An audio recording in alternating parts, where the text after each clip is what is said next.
Oke, bismillahirrahmanirrahim. Assalamualaikum warahmatullahi wabarakatuh.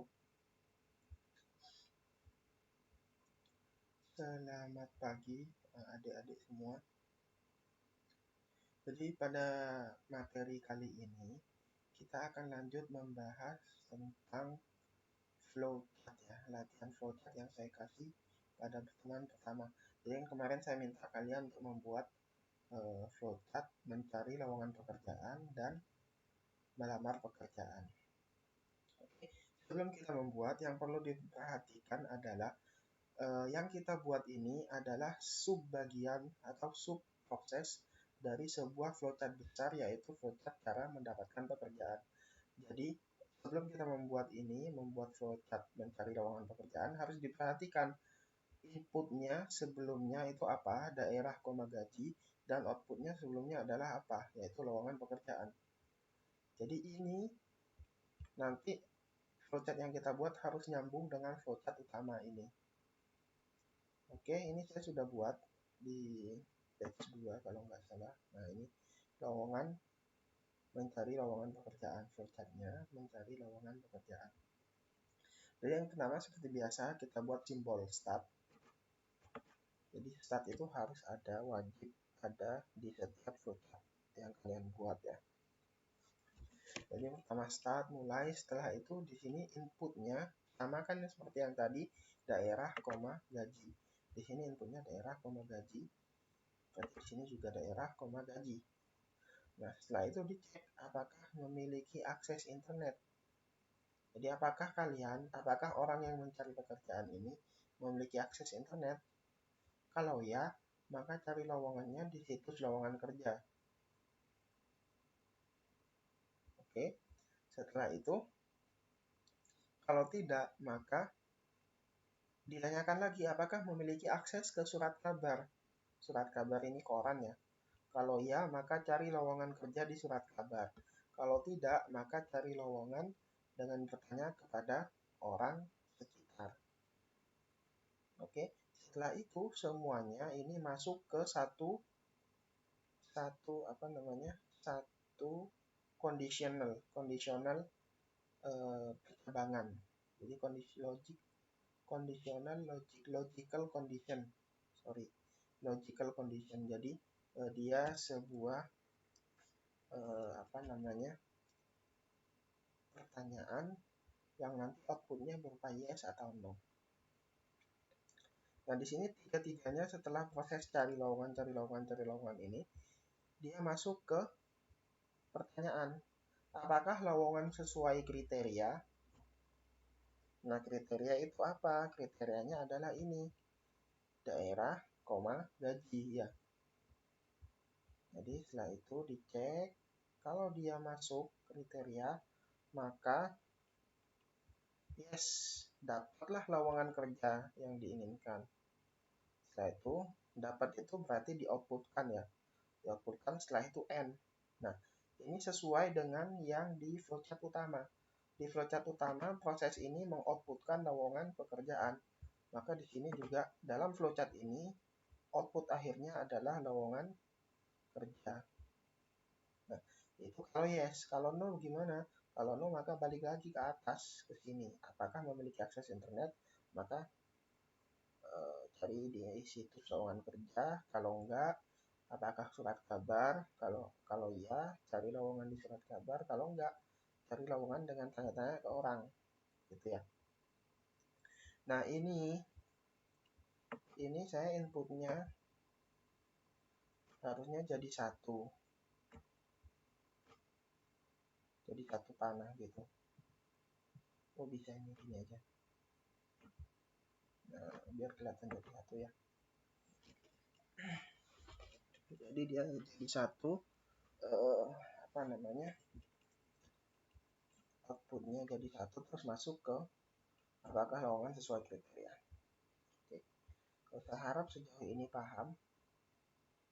Jadi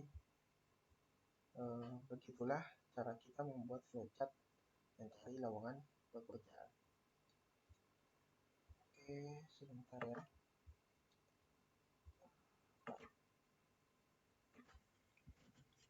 Oke, kita lanjut ke flowchart berikutnya. Flowchart berikutnya adalah melamar pekerjaan. Nah, melamar pekerjaan ini dia tidak ada input apa-apa dari sebelumnya. Jadi tidak ada batasan harus memiliki kesamaan input. Nanti kita bisa definisikan sendiri di flowchart sebelumnya. Karena di sini di flowchart utama ini dia tidak menerima input.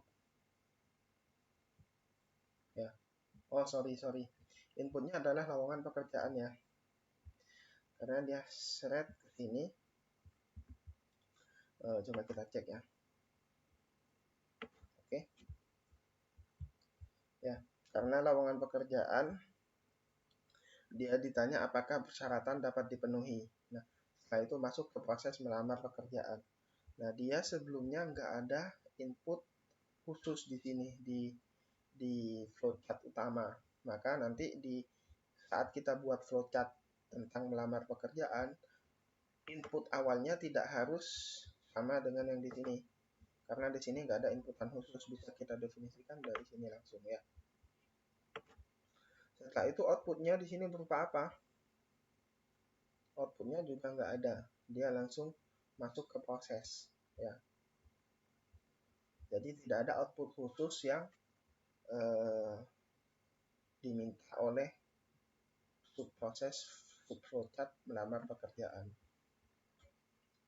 Kita buka di sini. Nah, di sini start mulai biasa. Setelah itu di sini ada input. Karena tidak didefinisikan di sini, maka tidak harus sama. Bisa kita buat sesuai kebutuhan aja. Jadi kalau melamar pekerjaan pasti inputnya awalnya adalah persyaratan lamarannya. Persyaratan lamaran, maka di situ setelah kita tahu persyaratannya, maka menyiapkan dokumen-dokumen pendaftaran ya. Nah, menyiapkan dokumen pendaftaran. Setelah menyiapkan, pasti outputnya adalah berupa dokumen pendaftaran. Setelah dapat dokumen pendaftaran, maka di cross check apakah di cross check kelengkapan dokumen. Setelah di cross check kelengkapannya, maka masuk ke pertanyaan. Apakah dokumen sudah lengkap? Kalau ya, maka kirim berkas pendaftaran sesuai alur lamaran. Kalau enggak, maka balik ke menyiapkan dokumen-dokumen pendaftaran. Setelah kirim berkas, maka selesai. Nah, di sini karena tidak ada output yang diminta pada flowchart utama, di sini dia nggak ada output yang diminta ya, yang harus ada, maka di sini nggak perlu output, nggak masalah ya. Jadi setelah kirim berkas langsung end. Oke. Nah, kalau kita cocokkan kembali, kita balik ke sini lagi. Tadi kan kirim berkas pendaftaran sesuai alur lamaran. Jadi intinya setelah output ini kita sudah terdaftar. Setelah flowchart ini dilakukan, maka kita sudah terdaftar sebagai peserta lowongan pekerjaan, peserta tes. Maka setelah itu menunggu panggilan tes. Udah nyambung semua ya. Oke, mungkin itu aja untuk lanjutan flowchart. Penjelasan flowchart yang kita jadikan latihan kemarin.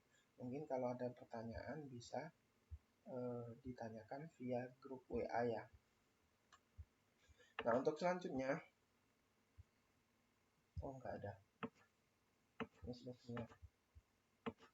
Oke, mungkin itu aja dulu untuk materi lanjutan flowchartnya. Setelah ini, di rekaman berikutnya kita akan masuk ke materi baru. Oke, terima kasih. Ya, ada yang lupa. Untuk memperdalam pemahaman kalian tentang flowchart, maka saya ingin kalian membuat flowchart baru. Judulnya apa, Pak? Flowchartnya adalah tentang bagaimana flowchart cara menjadi mahasiswa di kampus negeri ya. Ini tadi kan cara mendapatkan pekerjaan, maka di sini cara menjadi mahasiswa di kampus negeri. Jadi alurnya mulai dari mencari ini, mulai mencari kampus sampai pendaftaran sampai nanti diterima ya. Jadi saya minta kalian membuat flowchart ini sebagai latihan. Nanti pengumpulannya saya kabarkan di grup WhatsApp atau di Microsoft Teams ya. Oke, mungkin itu aja untuk video kali ini. Terima kasih atas perhatiannya. Assalamualaikum warahmatullahi wabarakatuh.